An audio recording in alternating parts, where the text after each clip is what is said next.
말씀 데살로니가 전서 2장 1절에서 4절 말씀입니다. 제가 가진 성경으로 제가 보는 성경 신약 329쪽에 있습니다. 데살로니가 전서 2장 1절로 4절 말씀입니다. 우리 한 목소리로 읽도록 하겠습니다. 데살로니가 전서 2장 1절에서 4절 말씀입니다. 형제들아, 우리가 너희 가운데 들어간 것이 헛되지 않은 줄을 너희가 친히 아나니, 너희가 아는 바와 같이 우리가 먼저 빌립보에서 고난과 능욕을 당하였으나 우리 하나님을 힘입어 많은 싸움 중에 하나님의 복음을 너희에게 전하였노라. 우리의 권면은 간사함이나 부정에서 난 것이 아니요 속임수로 하는 것도 아니라 오직 하나님께 옳게 여기심을 입어 복음을 위탁받았으니 우리가 이와 같이 말함은 사람을 기쁘게 하려 함이 아니요 오직 우리 마음을 감찰하시는 하나님을 기쁘시게 하려 함이라. 아멘. 인생을 살아가다 보면 수많은 사람의 시선을 의식하며 살아가게 됩니다. 직장에서는 상사나 동료의 시선을 의식하게 되고, 가정과 사회에서는 타인이, 가족이, 세상이 나를 어떻게 바라보는지 정정긍긍하며 살아갈 때가 있습니다. 그러나 오늘 우리가 읽은 이 본문 말씀을 통해서 삶의 진정한 청중, 우리가 진정으로 바라보고 의식해야 할 분은 우리 마음을 감찰하시는 하나님이심을 분명하게 선포하고 있습니다.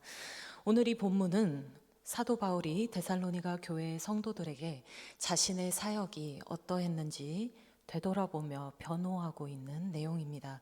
당시 데살로니가에는 바울의 사도권을 의심하고 그의 동기를 깎아내리려고 하는 거짓 교사들과 유대인들의 핍박이 있었습니다. 바울을 음해한 것입니다. 3절로 6절을 미루어 살펴보면 아마 바울더러 사람들을 현혹하고 돈을 노리고 사람들을 속이며 떠돌이 철학자나 궤변론자들과 다를 바 없다라고 치부한 것으로 보입니다. 그러나 바울은 오늘 본문을 통해서 자신이 철저히 하나님 앞에서 어떻게 사역했는지를 설명하고 있습니다.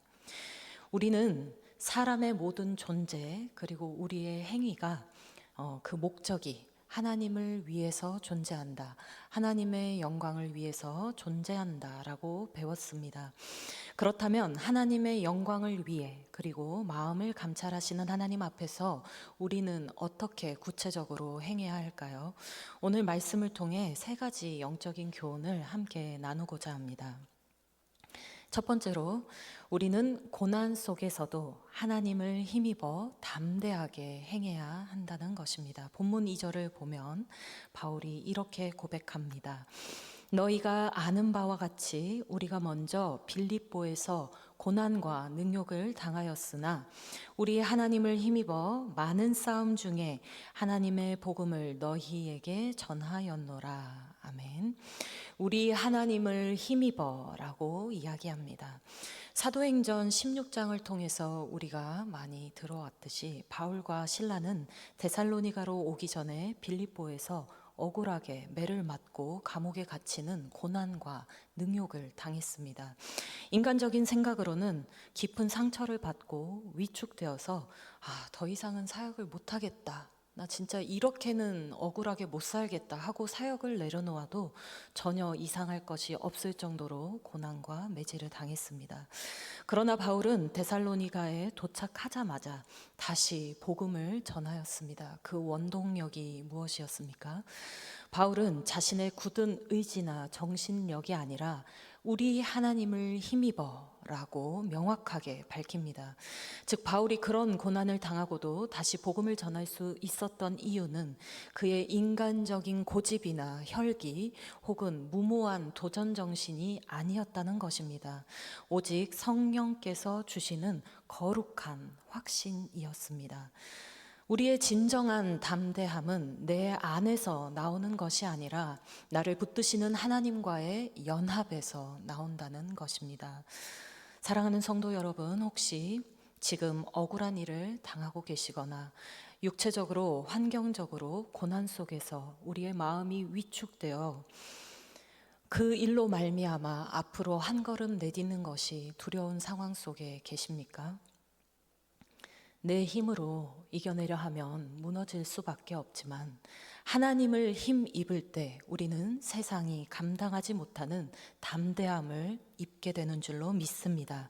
오늘 하루도 내 능력이나 내 경험이 아니라 나를 도우시는 성령 하나님을 힘입어 우리에게 주어진 삶의 자리에서 담대하게 행하시기를 축원합니다. 둘째, 우리의 십자가의 복음에 합당한 순결한 동기로 행해야 합니다. 본문 3절입니다. 우리의 권면은 간사함이나 부정에서 난 것이 아니요 속임수로 하는 것도 아니라. 아멘. 당시 로마 제국 곳곳에는 화려한 말솜씨로 사람들을 즐겁게 하고 그 대가로 돈과 명예를 얻으려는 떠돌이 연설가들이 굉장히 많았다고 합니다. 바울을 대적하는 자들은 바울 역시 그런 사람들 중에 하나다라고 음해하였습니다. 이에 대해서 바울은 세 가지 단어로 자신에 대해서 결백을 주장합니다. 첫 번째는 간사함, 두 번째는 부정, 세 번째는 속임수입니다.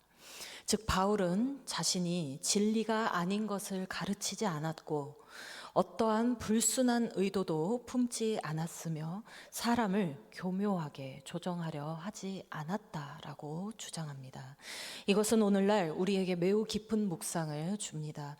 우리는 가끔 선한 일을 하면서도 혹은 교회에서 봉사를 하면서도 내 안에 사람에게 인정받고 싶은 욕구나 혹은 나의 의를 드러내려는 어떠한 교묘한 마음이 우리 안에 도사리고 있음을, 섞여 있음을 발견할 때가 있습니다.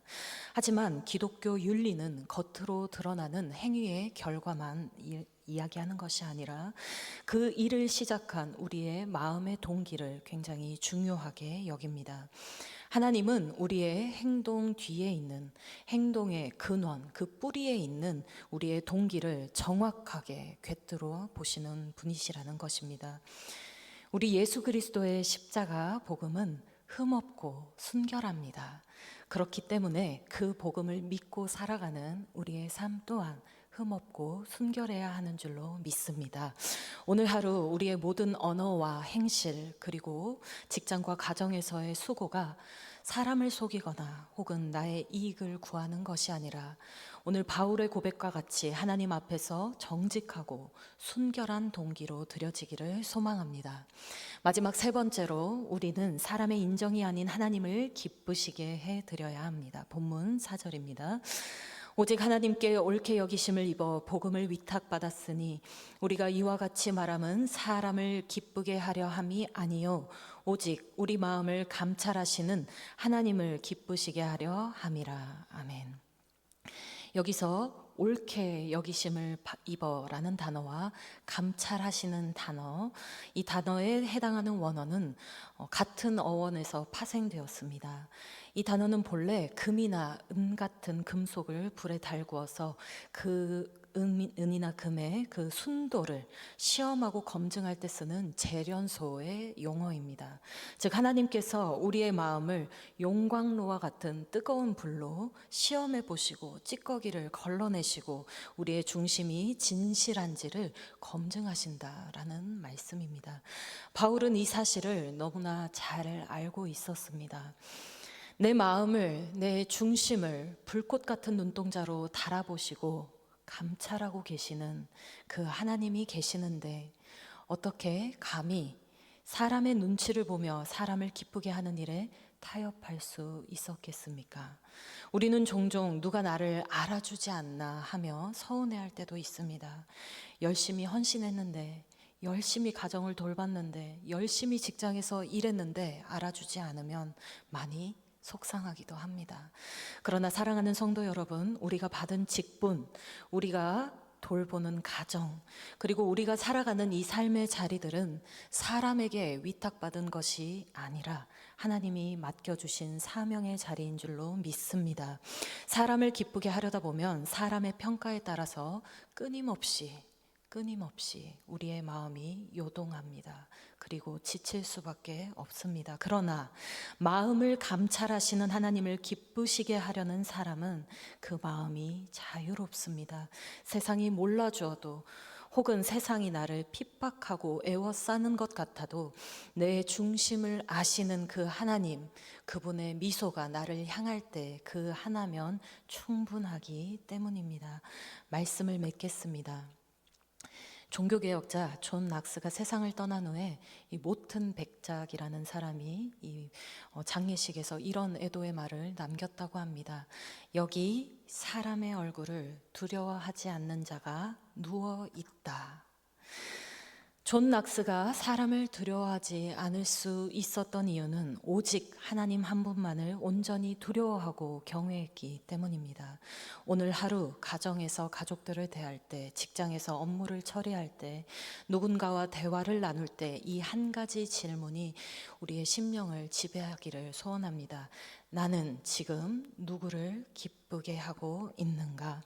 사람의 인정이 아니라 오직 내 마음을 불같은 눈동자로 지켜보고 계시고 달아보고 계시는 그 하나님을 기쁘시게 하는 거룩하고 복된 하루, 우리의 마음이 주님으로 말미암아 주님의 미소로 말미암아 행복한 하루가 되시기를 주님의 이름으로 축원합니다. 기도하겠습니다. 우리의 중심을 감찰하시는 참으로 좋으신 하나님 아버지, 오늘 이 새벽 바울의 고백을 통해 우리의 마음을 비추어 보게 하시니 감사합니다. 아버지, 우리는 연약하여 자꾸만 사람의 시선을 의식하고 나의 의를 드러내려 하며 고난 앞에서 쉽게 위축되곤 합니다. 주님, 그럼에도 우리는 주님을 사랑합니다. 이 시간 십자가의 보혈로 우리의 헛된 동기와 헛된 추구들을 씻어 주시옵소서. 오늘 하루 사람을 기쁘게 하는 것이 아니라 오직 나를 구원하신 하나님을 기쁘시게 하는 삶이 되게 하여 주시옵소서. 어떤 어려움 속에서도 하나님을 힘입어 담대히 승리하는 은혜를 허락하여 주시옵소서. 아버지, 우리의 마음을 감찰하시는 그 주님이 있다는 든든함으로 오늘 하루도 승리하며 나아갈 수 있도록 주장하여 주시옵소서. 우리의 삶 전체가 주님을 기쁘시게 하는 거룩한 산 제사가 되기를 소망하며 우리를 구원하신 예수님의 이름으로 기도드립니다.